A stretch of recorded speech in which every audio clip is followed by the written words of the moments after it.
Capítulo 417. Historia de Zacarías el leproso y conversión de Zaqueo, el publicano. Veo una vasta plaza y parece un mercado. Es rica en sombra de palmeras y otros árboles más bajos y frondosos. Las palmeras crecen acá o allá, sin orden, y cimbrean el penacho de sus hojas, que crepitan con un viento caliente y alto, portador de abundante polvo rojizo, como si viniera de un desierto, o por lo menos de lugares agrestes de tierra rojiza. Los otros árboles forman como una galería a lo largo de los lados de la plaza, una galería de sombra bajo la cual están refugiados los vendedores y los compradores, en medio de un jaleo inquieto y vocingiero. En un ángulo de la plaza, exactamente en donde termina el camino principal, hay una primitiva oficina de recaudación de impuestos donde se ven balanzas y medidas y un banco, tras el cual está sentado un hombre pequeño que vigila y observa y cobra, y con el cual todos hablan como si fuera conocidísimo. Sé que es Saqueo, el recaudador, porque muchos lo llaman. ¿Quién para preguntarle sobre cosas sucedidas en la ciudad, pues son los forasteros? ¿O quién para depositarle sus impuestos? Y muchos se asombran de su preocupación, y en efecto parece distraído y absorto en un pensamiento, y responde con monosílabos, y a veces con gestos. Y esto asombra a muchos porque se ve que habitualmente Saqueo es locuaz. Alguno le pregunta si se siente mal o si tiene parientes enfermos, pero él lo niega. Solo dos veces se interesa vivamente. La primera cuando pregunta a dos que vienen de Jerusalén y que hablan del Nazareno, contando milagros y predicaciones. Entonces, Saqueo hace muchas preguntas. ¿Es verdaderamente bueno como dicen que es? ¿Sus palabras corresponden a los hechos? ¿La misericordia que predica la usa realmente para todos, incluso para los publicanos? ¿Es verdad que no rechaza a nadie? Y escucha y piensa y suspira. Y otra vez es cuando uno le señala a un hombre de poblada barba que pasa con su jumento cargado de enseres. ¿Ves, Saqueo? Aquel es Zacarías el leproso. Hacía 10 años que vivía en un sepulcro. Ahora que está curado, compra de nuevo los enseres para su casa, vaciada por la ley cuando él y los suyos fueron declarados leprosos. Llamadlo. Y Zacarías viene. ¿Tú eras leproso? Lo era. Y conmigo mi mujer y mis 2 hijos. La enfermedad se apoderó primero de ella, y no nos dimos cuenta inmediatamente. Los niños se contagiaron durmiendo en los brazos de su madre y yo acercándome a mi mujer. Y todos estábamos leprosos. Cuando se dieron cuenta nos echaron del pueblo. Habrían podido dejarnos en nuestra casa, era la última, al final de la calle. Y no habríamos creado dificultades. Ya había dejado crecer mucho el seto para que ni siquiera fuéramos vistos. Era ya un sepulcro, pero era nuestra casa. Y nos echaron, y nos echaban, y ningún pueblo nos aceptaba. Es justo. Ni siquiera el nuestro nos había aceptado. Nos instalamos cerca de Jerusalén en un sepulcro vacío. Ahí hay muchos desdichados, pero los niños con el frío de la caverna murieron. Enfermedad, frío y hambre los mataron pronto. Y eran 2 varones guapos antes de la enfermedad, fuertes y guapos, brunos como 2 moras de agosto, de cabellos rizados y despabilados, y se habían convertido en 2 esqueletos cubiertos de llagas, sin pelo, cerrados los ojos por las costras, cayéndose en escamas blancas los piececitos y las manos. Y se fueron deshaciendo ante mis ojos, mis niños, y no tenían ya figura humana, y aquella mañana en que murieron a pocas horas de distancia, los sepulté como a despojos de animales debajo de poca tierra y de muchas piedras, mientras su madre gritaba. Unos meses después murió también su madre, y yo me quedé solo. Estaba esperando la muerte, y no habría tenido ni siquiera una fosa excavada con las manos de los demás. Estaba casi ciego ya, cuando un día pasó el Nazareno, desde mi sepulcro yo grité, Jesús, Hijo de David, ten piedad de mí. Me había referido un mendigo que no había tenido miedo de llevarme su pan, que él había sido curado de su ceguera invocando al Nazareno y con aquel grito, y decía, no me ha dado solo la vista de los ojos, sino también la vista del alma, y he visto que es el Hijo de Dios, y veo a todos a través de él, y por este motivo no huyo de ti, hermano, sino que te traigo pan y fe. Ve donde está el Cristo, y que haya uno más que lo bendiga. Ir no podía, los pies llagados hasta el hueso no me permitían caminar, y además me habrían apedreado si me hubiesen visto. Estuve atento a cuando él pasara, pues lo hacía frecuentemente para ir a Jerusalén, y un día vi lo que podía ver, una polvareda en el camino y muchedumbre de gente, y oí voces, y me arrastré hasta el borde de la colina donde estaban las grutas sepulcrales, y cuando me pareció ver una cabeza rubia y descubierta que resplandecía entre las otras cabezas cubiertas, grité fuerte, con toda la voz que tenía. 3 veces grité hasta que le llegó mi grito. Se volvió, se detuvo, y vino hacia mí, solo. Llegó justo debajo del lugar donde yo estaba y me miró, hermoso, bueno, y con 2 ojos, y una voz y una sonrisa, dijo, ¿qué quieres que te haga? Quiero quedar limpio. ¿Crees que puedo hacerlo? ¿Por qué? Me preguntó. Porque eres el Hijo de Dios. ¿Lo crees? Lo creo, respondí. Veo el resplandor de la gloria del Altísimo sobre tu cabeza. Hijo de Dios, ten piedad de mí. Él entonces extendió la mano con un rostro que era todo fuego, y los ojos parecían 2 soles azules, y dijo, lo quiero, queda limpio, y me bendijo con una sonrisa. ¡Qué sonrisa! Sentí que una fuerza entraba en mí, como una espada de fuego que corría buscándome el corazón y que corría por las venas. Y el corazón, que estaba muy enfermo, volvió a como cuando tenía 20 años. La sangre helada de mis venas se volvió de nuevo caliente y rápida, y cesaron el dolor y la debilidad, y una alegría, una alegría. Él me miraba con esa sonrisa suya que me hacía feliz y luego dijo, ve, preséntate a los sacerdotes, tu fe te ha salvado. Entonces comprendí que estaba curado y miré mis manos y mis piernas, y ya no estaban las llagas donde antes estaban, y descubierto el hueso, había entonces donde antes había hueso, carne rosada y fresca, y corría un regato, y me miré.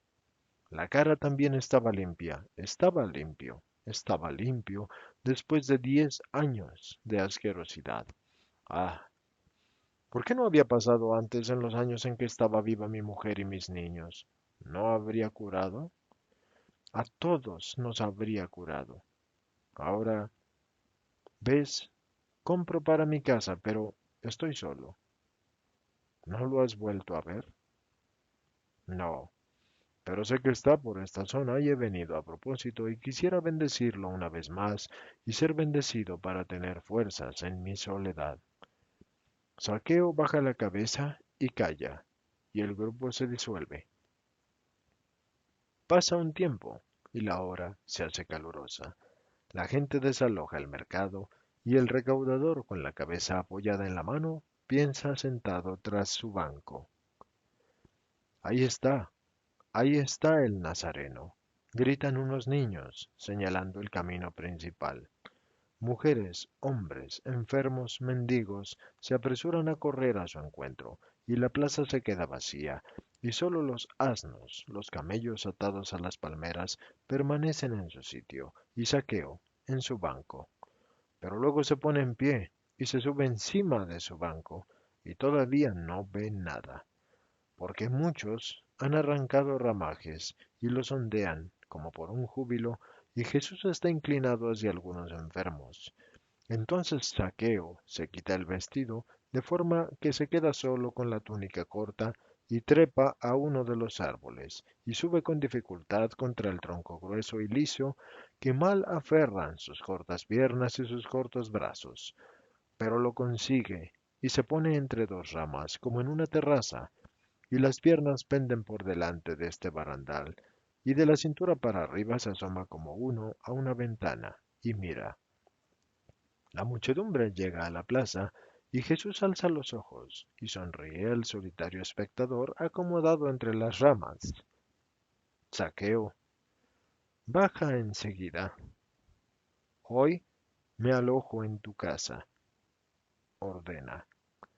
Y Zaqueo, tras un momento de estupor y con la cara lívida por la emoción, se desliza hacia abajo como un saco y está nervioso y patosamente se pone de nuevo su vestido y cierra sus registros y su caja con movimientos que, queriendo ser demasiado rápidos, son más lentos. Pero Jesús es paciente y acaricia a unos niños mientras espera. Por fin Zaqueo está preparado y se acerca al maestro y lo guía hasta una bonita casa con un amplio jardín alrededor del que está en el centro de la ciudad. Y es una ciudad bonita, y es más, una ciudad inferior en poco a Jerusalén, sino en cuanto a las dimensiones, sí en cuanto a las construcciones. Y Jesús entra mientras espera a que la comida esté preparada y se ocupa de los enfermos y de los sanos, y lo hace con una paciencia que solo puede ser suya. Saqueo va y viene muy activamente y no cabe dentro de sí mismo de la alegría. Quisiera hablar con Jesús, pero Jesús está rodeado siempre de una muchedumbre.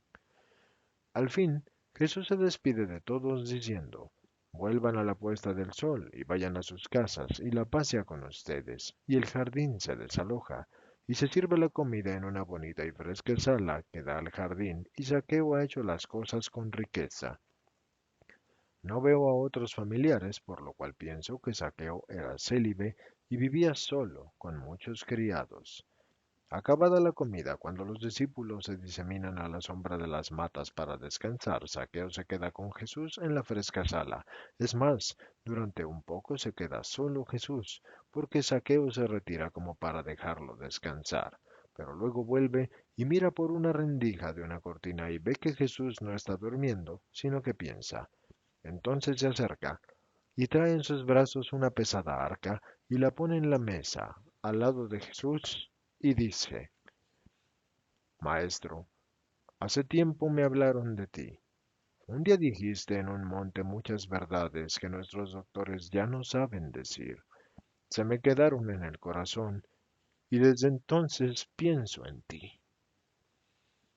Me ha sido referido después que eres bueno y que no rechazas a los pecadores, y yo soy un pecador, maestro.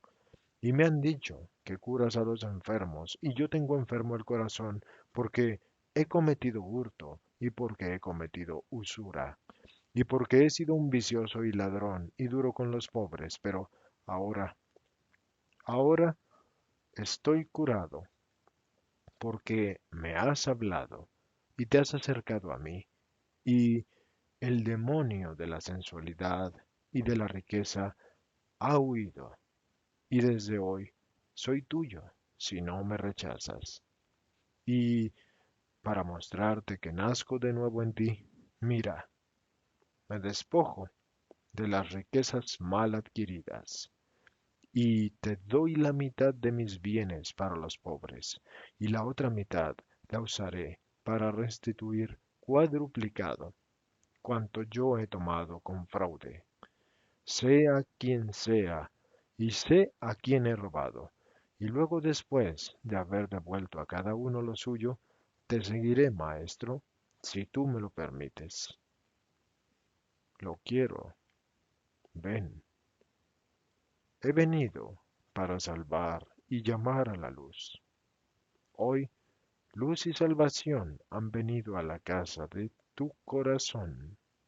Los que ahí, al otro lado de la cancilla, murmuran porque te he redimido sentándome a tu banquete, olvidan que eres hijo de Abraham, como ellos, y que he venido para salvar a quien estaba perdido y a dar vida a los muertos del espíritu.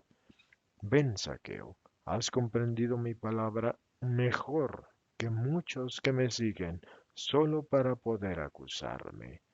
Por eso, de ahora en adelante, estarás conmigo. Y la visión cesa aquí. Pero dice Jesús a María Valtorta, hay levadura y levadura. Está la levadura del bien y está la levadura del mal.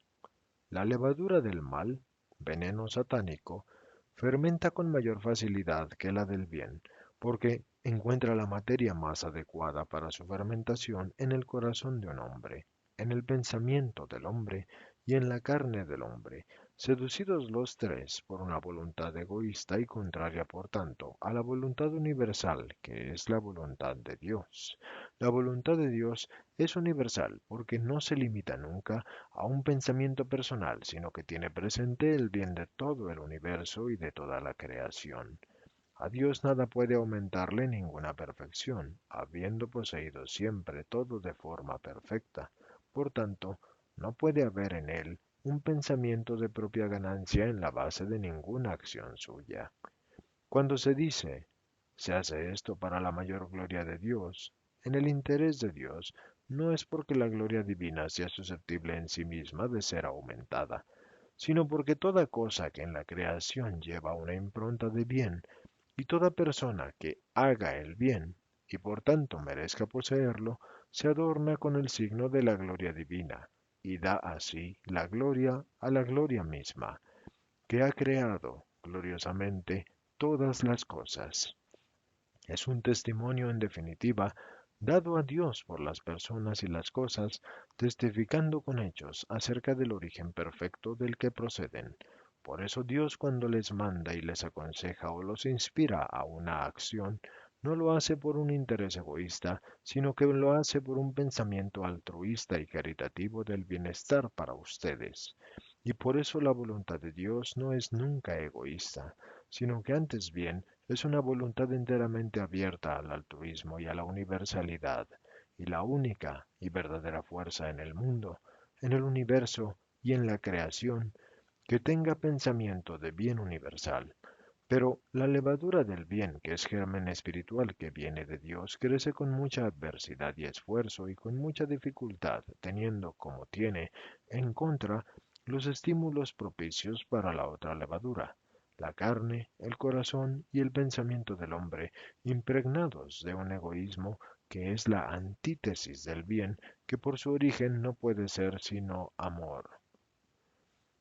Falta en la mayoría de los hombres la voluntad del bien y por tanto el bien pierde la fecundidad y muere, o vive tan precariamente que no fermenta, se queda ahí, y no hay culpa grave pero tampoco hay un esfuerzo para hacer el máximo bien, y por eso el espíritu yace inerte, no muerto, pero sí infructífero. Consideren que no hacer el mal sirve solamente para evitar el infierno. Para gozar enseguida del hermoso paraíso es absolutamente necesario hacer el bien, en la medida en que se logre hacer, luchando contra uno mismo y contra los demás. Porque yo he dicho que había venido a traer la guerra y no la paz entre los padres y los hijos, entre los hermanos y las hermanas. Y cuando esta guerra viniera del hecho de defender la voluntad de Dios y su ley contra las supercherías de las voluntades humanas, orientadas en las direcciones contrarias a lo que Dios quiere y desea. En Saqueo, el pequeño puñado de levadura de bien había fermentado para ser masa grande. En su corazón había caído solo una partícula originaria, y le habían referido mi discurso de la montaña, incluso deficientemente, y sin duda amputado en muchas de sus partes, como sucede con los discursos referidos. Publicano y pecador, Saqueo, pero no por mala voluntad. Era como uno que con un velo de cataratas en las pupilas viera mal las cosas, pero sabe que la vista liberada de ese velo vuelve a tener la capacidad de ver bien, y ese enfermo desea que le quiten ese velo. Lo mismo Saqueo, No estaba convencido y no era feliz, y no estaba convencido de las prácticas farisaicas que habían llegado a surtir y a sustituir también a la verdadera ley, y no se sentía feliz con su manera de vivir.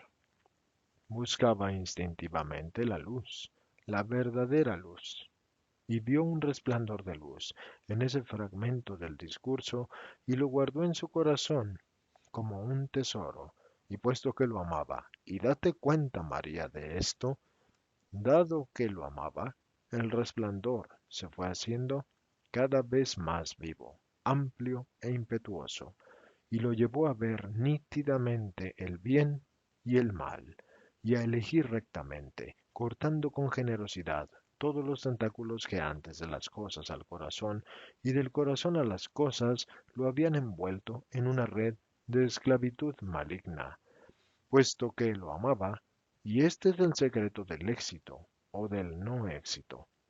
Se tiene éxito cuando se ama, y se tiene poco éxito cuando se ama raquíticamente, y no se tiene ningún éxito cuando no se ama.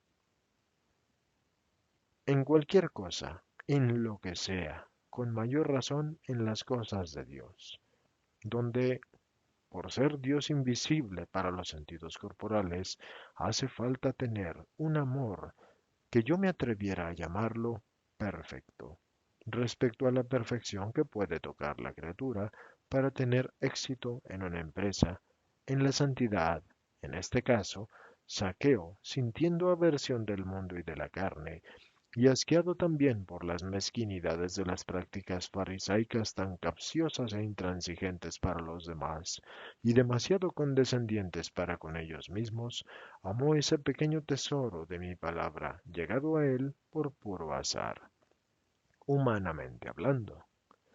Y lo amó como a la cosa más hermosa que su vida de 40 años hubiese poseído, y desde ese momento polarizó su corazón y su pensamiento hacia este punto. ¿Dónde está el tesoro? Ahí también está el corazón del hombre, y no solo en el mal, sino también en el bien. ¿Los santos no han tenido acaso en la vida su corazón en donde estaba su tesoro, que es Dios? Sí, y es por este motivo, mirando solo a Dios, que supieron pasar por la tierra sin corromper su alma con el fango de la tierra. Aquella mañana, aunque no hubiera hecho un acto de presencia, habría conseguido igualmente un prosélito, porque la narración del leproso había acabado la metamorfosis de Zaqueo. Tras el banco de la recaudación ya no estaba el publicano ladrón y vicioso, sino el hombre arrepentido de su pasado y decidido a cambiar de vida. Si no hubiera hecho yo un acto de presencia en Jericó, él habría cerrado su banco, habría cogido su dinero y habría venido en busca de mí, porque no podía ya estar sin el agua de la verdad y sin el pan del amor y sin el beso del perdón. Esto no lo veían y mucho menos lo entendían los censores de siempre, que siempre me observaban para criticarme, y por eso se asombraban de que comiera con un pecador. Ah, si ustedes no juzgaran nunca y dejaran a Dios esta tarea, pobres ciegos incapaces incluso de juzgarse a ustedes mismos. Nunca fui con los pecadores para aprobar sus pecados. Iba para sacarlos del pecado, a menudo porque ellos ya solo tenían lo externo del pecado. El alma contrita estaba ya transformada en una nueva alma viva para espiar. ¿Entonces estaba yo con un pecador? No, estaba con un redimido que necesitaba solo un guía para sujetarse en medio de su debilidad, de ser resucitado de la muerte.